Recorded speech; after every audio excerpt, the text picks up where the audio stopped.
si Erwin. Oh, Erwin, gago ka ba? Mga TNT. Pero hindi ko rin ikinahihiya by Aljo na once upon a time nag-TNT ako. Na once Hindi ka TNT, wag mo kaming lokohin. Ang kulit mo naman. Ang TNT, undocumented, ikaw meron kang dokumento. Kaya nga lang, nasilat.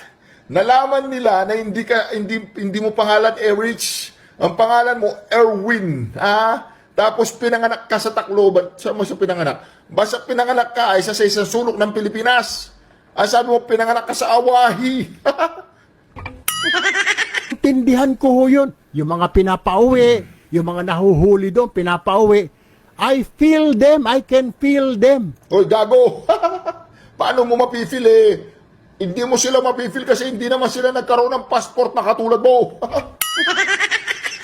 Inayupak ka, tulpo ha. Inayupak ka.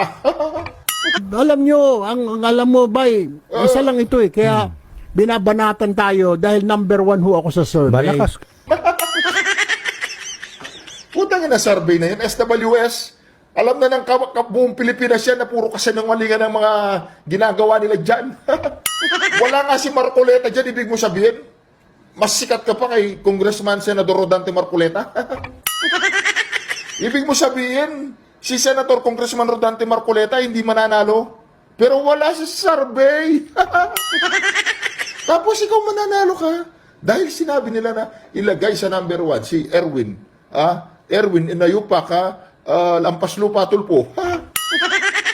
Dala-dalawa, sobra-sobra may, magkapatid pa. Ano magagawa natin? Yun ho yung tingin ho ng tao eh. Ang dahilan siguro dyan, dahil yung tinatanong ako, bakit ka number 1? Siguro po yung performance. Gago ka ba, Erwin? Tanong lang, gago ka? Anong performance pinagsasabi mo dyan? Yung performance mo magsip-sip kay Bobong Marcos, tsaka kay Romualdez. Kay Romualdez, tsaka kay Bobong Marcos. Kasi nung panahon ng Pangulong Duterte, ang galing mo rin magsip-sip. Ngayon, kay Romualdez, tsaka kay Bobong Marcos, magaling ka rin magsip-sip. Kaya nga number 1 ka sa mga survey. Manifest. Wala pa po kami sa gobyerno, hindi pa po ako congressman. Si Rapi ay hindi pa rin senador. Tumutulong na po kami. Gusto mo kwento ko yung paano kayo tumulong?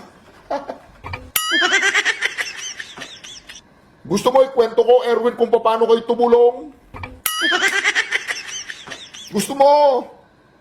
Ayaw mo? Gusto mo? Tumutulong kayo doon sa mga nag-iiwalay na mag-asawa. Kunyari, pinagsasama ninyo. Tapos, nag-aaway sila sa camera. Nalalantad po sila sa kahiyan. Pag nalalantad po sila sa kahiyan, mga kareaksyon, yung video na ginawa ninyo o ginawa ng kapatid mo, si Rapi, malalagay na sa internet yan. Pinagtatawanan ng buong Pilipinas yung mag-asawa. Tapos bibigyan nila ng 10,000 or ilang episode yun? 10 episode.